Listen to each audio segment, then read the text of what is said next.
സത്യം ചെയ്യുക എന്നത് ഒരു ഇബാദത്താണ്. അതുകൊണ്ട് തന്നെ ആ വിഷയത്തിൽ നമുക്ക് കളിക്കാൻ പാടില്ല.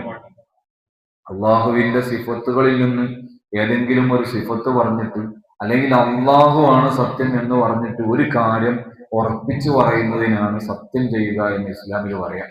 അതൊരു ഇബാദത്താണ്. അത് തോന്നിയ പോലെ ചെയ്യാൻ പാടില്ല. ചെറിയ നിസ്സാരമായ കാര്യങ്ങൾക്കൊക്കെ സത്യം ചെയ്യുന്നവരെ കുറിച്ച് വളരെ ഗൗരവത്തിൽ പരിശുദ്ധമായ ഖുർആൻ പറഞ്ഞില്ലേ, ലാ തജ്അലുല്ലാഹ ഉർളത്തൻ ലിഅയ്മാനിഹിം, അള്ളാഹനെ കളിയാക്കരുത് എന്നാണ് എന്റെ ചുരുക്കാർത്ഥം.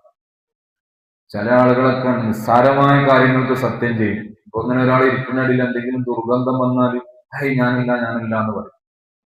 അങ്ങനെയുള്ള കാര്യങ്ങൾക്കൊന്നും സത്യം ചെയ്ത് അള്ളാഹുവിനെ നിങ്ങൾ കളിയാക്കരുത് എന്നാണ്.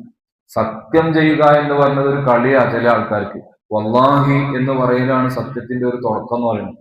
അനാവശ്യമായി സത്യം ചെയ്ത് അതിന് ലംഘനം വരുത്തി കഴിഞ്ഞാൽ അതിന് പരിശുദ്ധമായ ഇസ്ലാം കഫാറത്തൊക്കെ നിർദ്ദേശിക്കുന്നുണ്ട്. ആണ് 10 പേർക്ക് ഭക്ഷണം നൽകലാണ് ഒന്നാമത്തത്.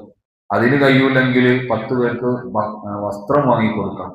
അതിനും പറ്റൂല്ലെങ്കിൽ 3 ദിവസം നോമ്പ് അനുഷ്ഠിക്കണം. ഇതിൽ 3 ഏതും ചെയ്യാവുന്നതാണ്.